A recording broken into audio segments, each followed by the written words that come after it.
Hey guys, welcome sa Jalmin TV.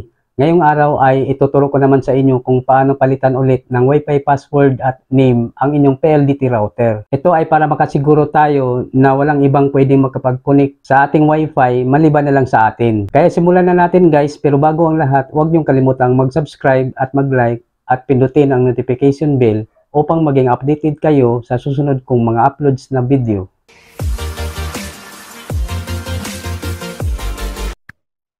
So ganito yan guys, bago tayo magsimula, kailangan nakakonect na kayo sa inyong Wi-Fi router. At kung connected na kayo, ang unang gagawin natin ay mag-open ng internet browser. Kahit anong internet browser ay pwede nyong gamitin. So itap lang natin itong Chrome. Then pag nag-open na siya, itype lang natin dito sa address bar yung IP address ng PLDT router, itong https://192.168.1.1.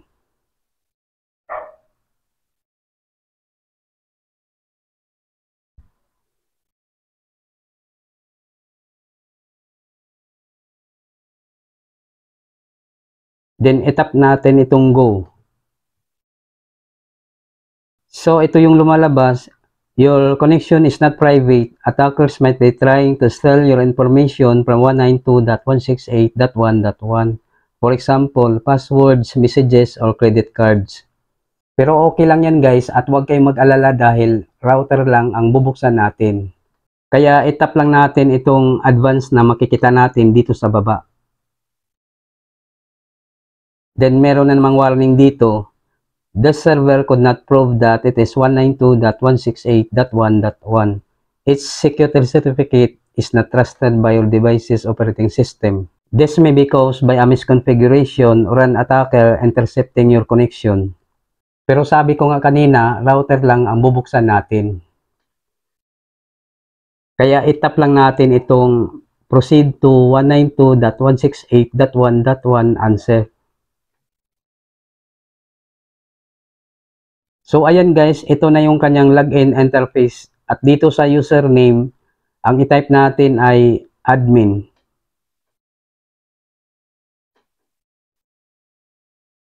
At sa password naman, i-type nyo lang kung ano man yung inyong sariling password. Huwag nyo nang gamitin yung kanyang default password na 1234 dahil yun ay para lang sa mga first time magpalit ng kanilang mga Wi-Fi password. So i-type ko na yung aking sariling password.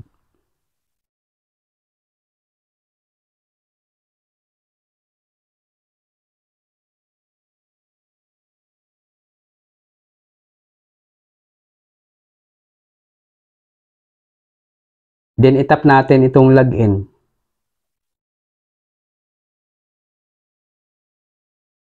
So ayan guys, ito na yung dashboard ng PLDT router. At para mapalitan natin ulit yung kanyang Wi-Fi password, ay pumunta lang tayo dito sa network. Then itap natin itong advance. Then dito sa SSID name, kayo na ang bahala kung ano ang gusto nyong ipalit na Wi-Fi name. Halimbawa sa akin, ang gusto kong ipalit ay Janmim.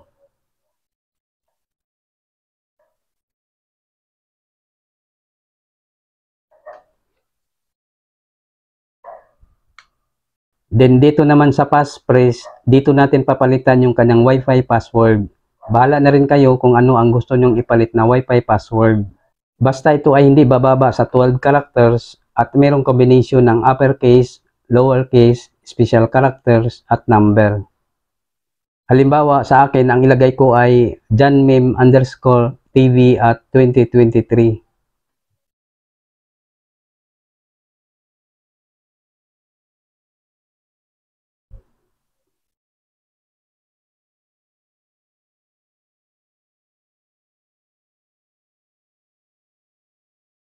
Then pagkatapos, itap natin itong apply. Pagkatapos niyan ay madi-disconnect tayo sa Wi-Fi router. I-reconnect na lang natin siya ulit gamit ang bagong Wi-Fi password. So ayan guys, makikita na natin dito yung ating bagong Wi-Fi name, itong Janmim. At mag-reconnect tayo dito. Itap lang natin yan.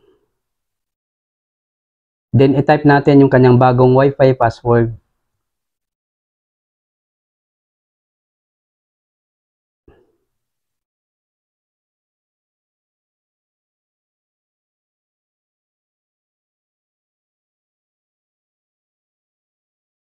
Then tap connect.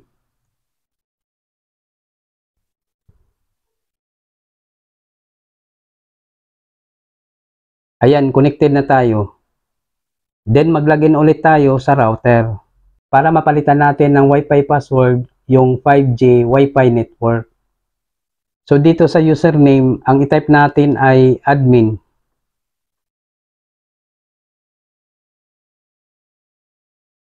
At sa password naman, i-type natin yung ating login password.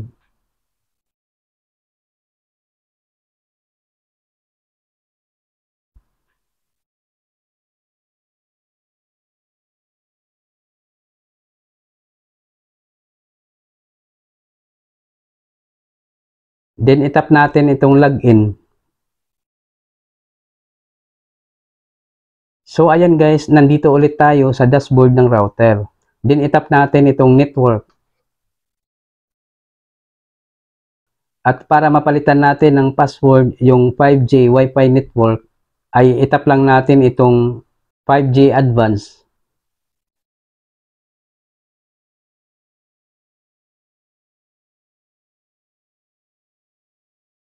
Then dito sa SSID name, bahala na kayo kung ano ang gusto nyong ipalit na Wi-Fi name. Halimbawa sa akin, ang ipalit ko ay Janmem 5G.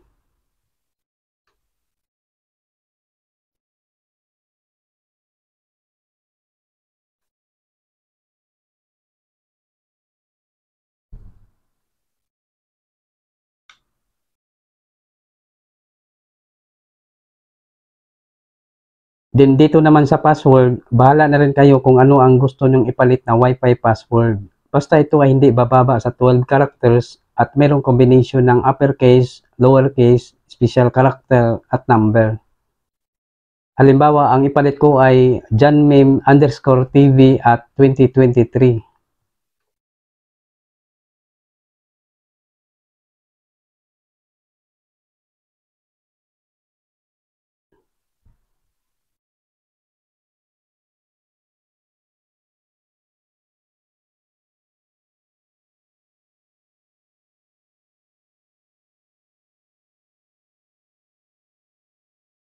Then itap natin itong apply.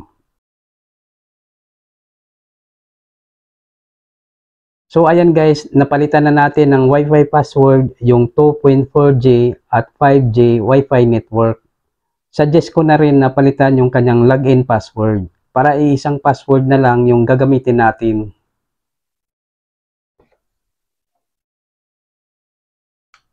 So itap lang natin itong management.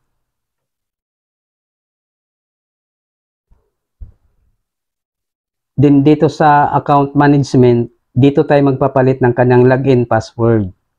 So dito sa old password, i-type natin yung kanyang lumang password.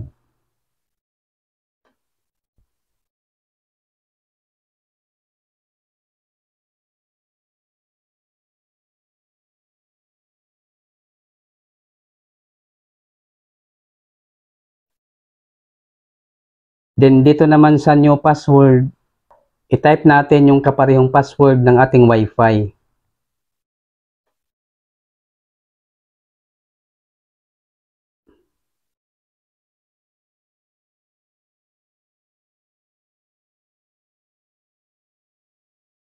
Then i-retype lang natin sa baba para ma-confirm.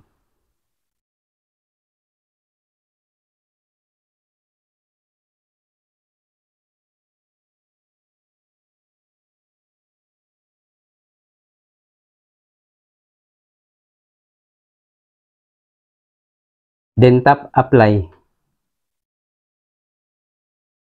Ayan guys, nakasulat dito, access successful. Ibig sabihin, napalitan na yung kanyang login password. So ayan guys, hanggang dito na lang muna at sana ay nakatulong sa inyo ang video na ito. Ako po si Rodolfo Membreve Jr. at huwag niyong kalimutang mag-subscribe at mag-like at pindutin ang notification bell upang maging updated kayo sa susunod kong mga uploads na video. Bye!